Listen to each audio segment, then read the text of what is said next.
Hi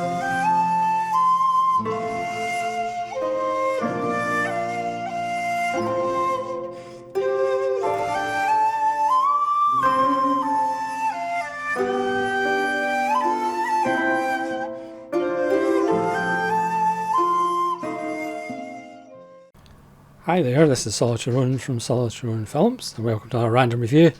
Today's random review is The Man on the Roof, directed by Bo Widerberg, and this is a Swedish film released by Radiance from 1976.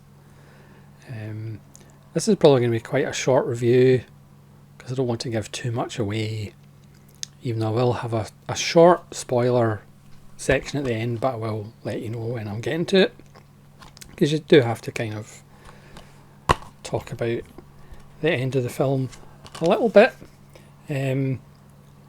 So as with Radiance, I think we're 12 releases in or something like that. You do get a lovely booklet.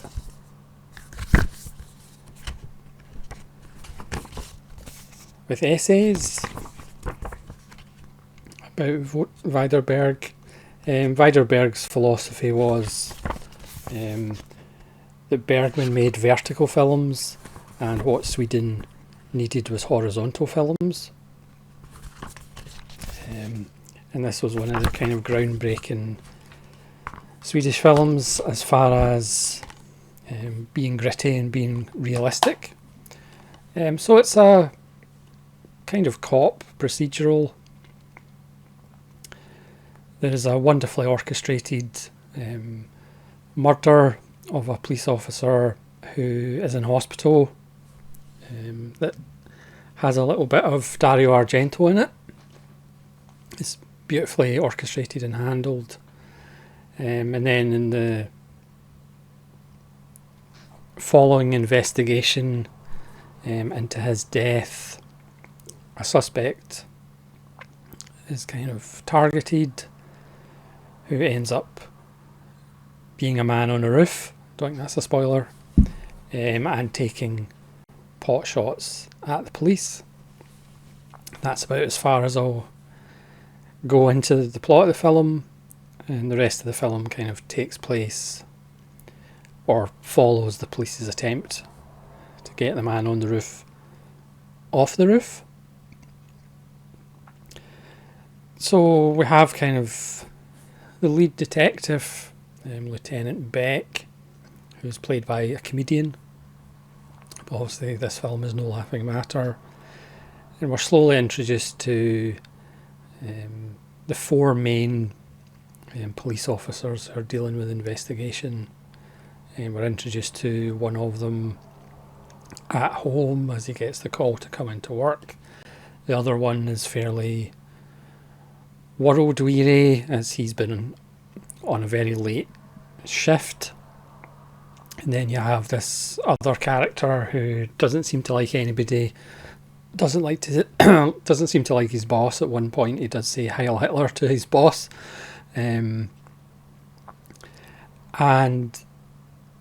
certainly quite a few of them don't seem to get on with each other, which I think is more of a realistic view, because I'm sure in our workplace there's people that we just don't get on with, so why shouldn't the police be any different?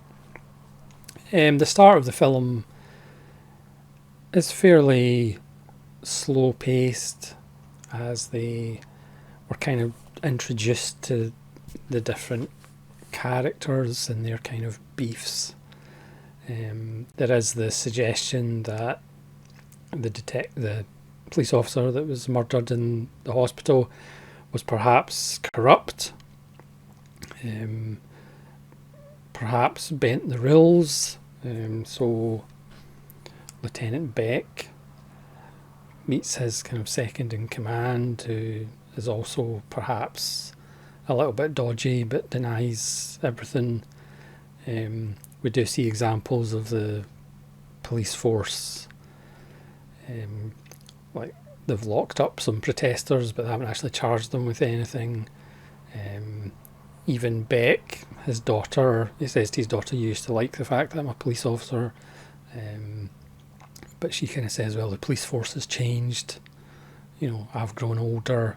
So there's this wonderful air of maybe the police are a little bit rougher and rowdier than they really should be, and a little bit corrupt.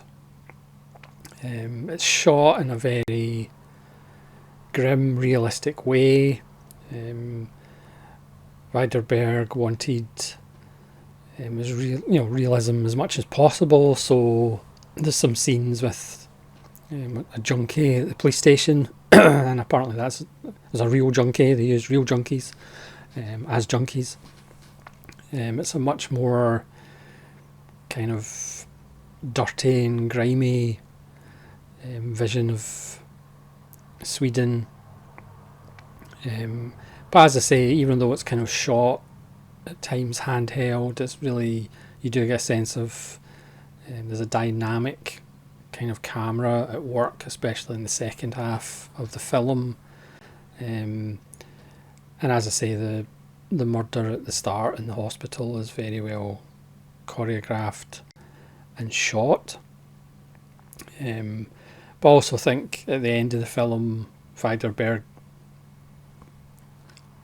puts us in the same position as the general public, which is a very nice touch. But again, I'll just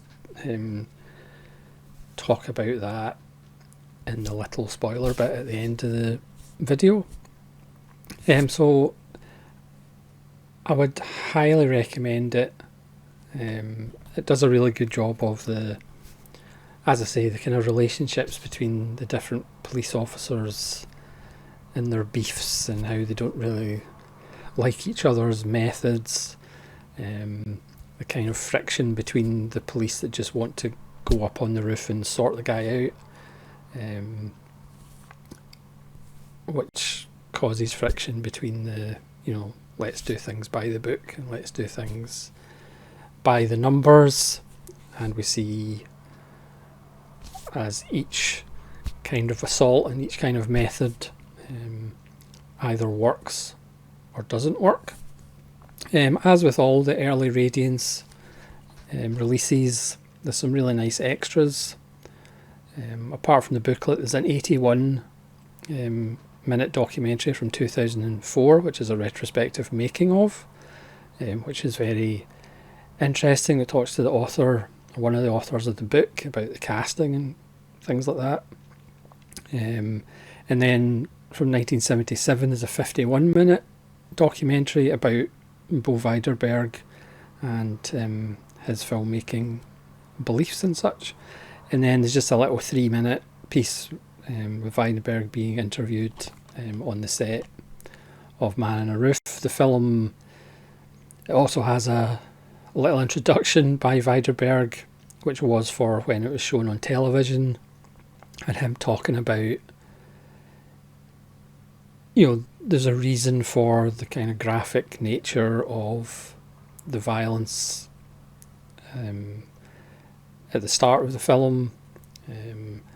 Again, we do see kind of more of the aftermath than the actual act itself.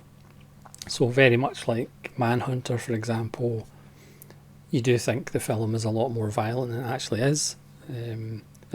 We see the result of the violence a lot more than actually the violence.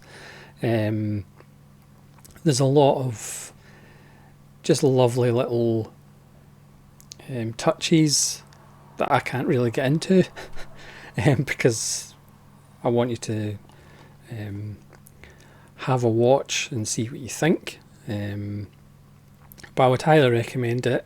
I mean, some of the Radiance releases have been kind of hit and miss for me, but again, that's to be expected. But they're all certainly interesting releases, and even some of the ones that I've really liked.